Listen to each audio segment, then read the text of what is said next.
Good morning, students. Welcome to week 8, Sustaining Leaders for a Lifetime and for Generations.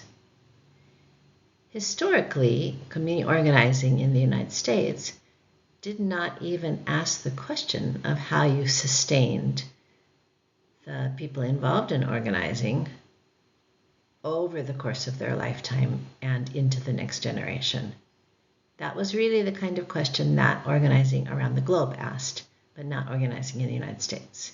But that has shifted, and in the 21st century, particularly people that are committed to transformational organizing or transformative organizing are very concerned about the question of how we sustain and how we heal in the midst of the work. So let me talk a little bit about why that is so essential at this historical moment. All of us, to some extent, live under the tyranny of the urgent, that we are constantly pressured to do things quickly. That is particularly true in the United States, but actually it is pretty much true around the world at this point. We do live in a globalized world. That there is a phrase that is often used in a variety, actually, of disciplines, the acceleration of life. We are facing an unending torrent of information, and that information includes demands for a response. And we have to respond quickly. At the same time, we are a very ahistorical society in the United States. And again, that's not as true everywhere else in the world, but it's expanding.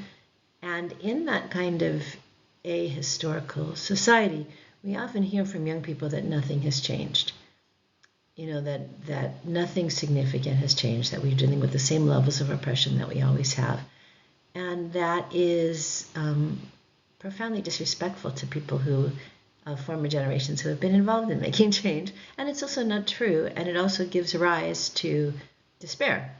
Because if you really believe that nothing has changed, it's hard to believe that anything can change. It is also true that this acceleration of modern life is not just a subjective experience, but actually, quite often, legislation happens very quickly. And if you want to impact legislation, you do have to move quickly. That's an external political pressure. But all of that leads to burnout. So people get involved in these kinds of community concerns, and they're adding that on the top of an incredibly busy life, and so they get burned out. They get physically and mentally unable to continue. And we're also prone to very superficial engagement, a click engagement in these issues. We're prone to only respond to the trending cause, whatever it is that's in the news. And we have a tendency to focus on symbol over substance because it's easier. So, for example, when there was a huge amount of controversy about statues of Confederate heroes, and there was a lot of energy put into taking down those statues, at the same time, very quietly, the Attorney General of the United States brought back legislation that the Obama administration had, regulation that the Obama administration had gotten rid of, which allowed police to confiscate the property without giving it back of anybody who could be suspected of having committed a crime, or somebody who lived in their home having committed a crime.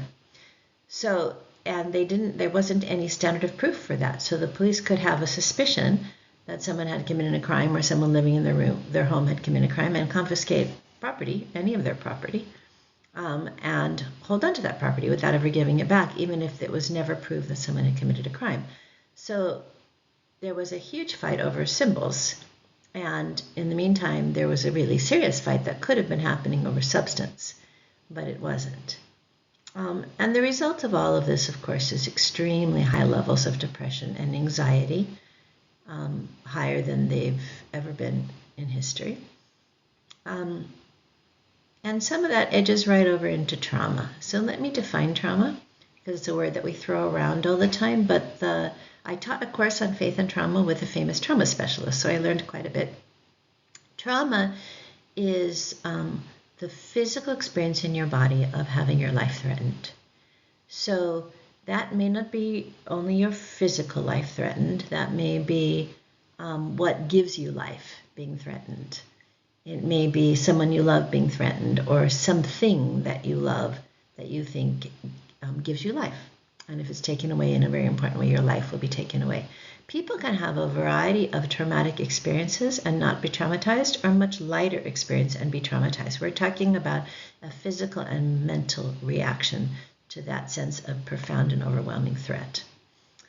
So we do need to know how to cope with trauma over the long haul if we're going to be able to organize for the long haul. And why is it so important to organize for the long haul? Because many of the problems that we're responding to in our societies are deeply rooted. So you can deal with certain aspects, you can deal with the symptoms of the problem, but if you want to actually change the root of the problem, that is a structural and a cultural change. And it takes often generations. They always say that that's why the people of Israel were in Egypt for 40 years, because a generation had to die out and a new generation had to be born before they could live in freedom. I said they say because that quote goes back to my organizing days when we weren't so concerned about provenance. But it was a quote that a lot of us used in faith-rooted organizing. So the biblical perspective is the long perspective. And some of you have read in the book the story that I tell about the Philippine woman who was, the Philippine women who were sugar workers on a Dole pineapple plantation. And they were organizing a union, and the symbol of the union was Jesus in the temple with the whip. And they, of course, they had absolutely no power to win that fight. They were being paid what we call malnutrition wages, that they were working incredibly hard, but their children were malnourished. And so they came up with a creative form of resistance that they could do at that time, which is that they planted banana plants in the little trees around the bamboo hut, in the little area around the bamboo huts where they lived. But they did live on the property of the plantation owner, and the plantation owner, rightly interpreting that as a sign of resistance, sent thugs to tear up the banana plants. And I was there at the time, and I saw the banana plants being torn up and the women wailing and crying, and I was so angry. So angry, and I didn't know what to do with that anger. And so I said I was angry at the woman who was organizing it, who was a sugar worker herself. And I said to her, how can you do this? You can't possibly win. And she said, oh no, we're going to win. I've read the story of the Exodus in the Bible. We're going to win. So what could I say to that, right? So I said, okay, you're going to win, but when are you going to win? And she said, soon. And I said, you are crazy. And she said, my daughter's daughter, soon. That's a biblical perspective, that we have to look towards the generations that are coming to finish something that we're starting. And so how do we do that? How do we deal with our trauma in a way that enables us to do this? So Cynthia Erickson, who's the trauma specialist that I referred to a minute ago, she is now the dean of the School of Psychology at Fuller, has a quick little schema that she uses to teach churches how to build resilience in the face of trauma. And resilience is a word that basically has to do with enduring, but not just enduring in terms of survival, but managing to thrive while you endure. So resilience means that you can be hurt and bounce back, that you can be hurt and be restored, that you can be hurt and heal. So I love the little, of course, image of the plant coming through the concrete, which they do, which is a lovely symbol of resilience. But in Cynthia's schema, there are 5 steps that you have to take to build resilience in the face of trauma. And I'm going to integrate into those 5 steps lessons from the various texts that we've read in the English course and also from the texts that we've read in the Spanish course. So the steps are regulation, right thinking, rest, community, and meaning. So regulation as the first step is about regulating the body, that it comes out of the recognition that we are bodies. The Greeks separated the body and the soul, but the Hebrews didn't. The Hebrews saw us as one united being, so that our body is not something we can separate from, that we are bodies. Well, that's why we believe in the resurrection of the body. And in our bodies, we have two nervous systems. Now, obviously, I'm not a medical professional, so I may not say this perfectly, but essentially, we have a sympathetic and parasympathetic nervous system. The sympathetic nervous system exists to enable us to respond to an active threat in our environment. So it creates adrenaline, which is the fight hormone. So it gives us energy to run away or to fight, whatever we have to do to deal with the threat. The parasympathetic nervous system is the system that calms down the body, that is about situations where this is not a threat, where we need to use our energy to create or to build or to work or to rest and enjoy. So the problem when we are in a world where we are barraged by constant information, and much of it is bad news, is that our sympathetic nervous system is constantly triggered, and it actually gets stuck, where we are triggered even when there is no actual external threat. So that's what we call anxiety. The constant triggering of our alert, our sympathetic nervous system, the system that makes us alert and responsive to a threat. There's a constant triggering of that until we are just completely drained, and yet we are still frightened. That's anxiety. So we have to move in order. Often we think as Christians that if we just say the truth, that the truth will set us free, as Jesus said, that the truth will take us where we need to go. But part of what trauma specialists say is that sometimes when the body is stuck in a sympathetic nervous system loop, that we can't hear the truth, that it can't enter in until we actually calm the body down. So there are two different sort of general categories for what we need to do when the body is stuck in a sympathetic nervous system loop. One is that we need to release the emotion, that we need to express, we need to tell what is happening to us. Sometimes we need to show physically what is happening to us. We need to express it in our bodies. When the terrible genocide was happening in Rwanda, there were therapists that came from around the world to support and to be with the people.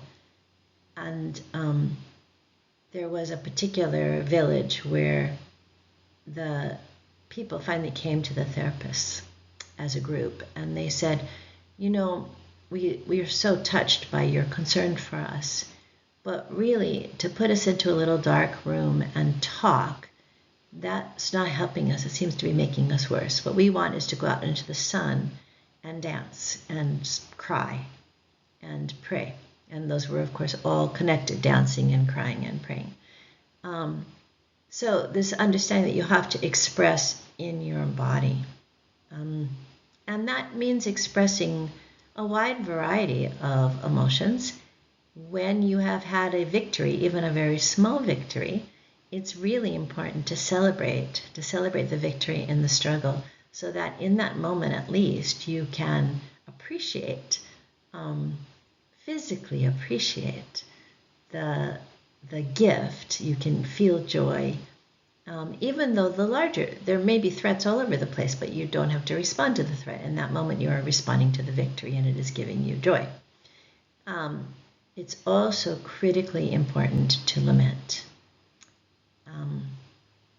In Pentecostal contexts, which much of the Hispanic church in Latin America and in the diaspora is Pentecostal, or at least charismatic, and we tend to really emphasize this power of celebration. We say that alabanza es medicina para el alma, that praise is medicine for the soul, but we forget about lamentation. Of course, there's a whole book in the Bible of Lamentations, extremely powerful. And, children cry, and then they're over it. If you don't cry, you don't get over it. So there is a need to express lamentation. Along with anger. Lamentation is a mix of sadness and anger. Then, of course, besides releasing emotion, we also have to intentionally seek out activities that relax tension. Breathing activities are very powerful. Dr. Erickson uses a exercise where she uses the phrase, "Be still and know that I'm God." And you breathe and you say that phrase, and you have a person saying it who is not the group that is experiencing it. The group listens to the speaker. The speaker says, "Be still and know that I'm God." Everyone breathes slowly. Then the speaker says, "Be still and know that I am." The group continues to breathe slowly and to take that in. Then you say, "Be still and know."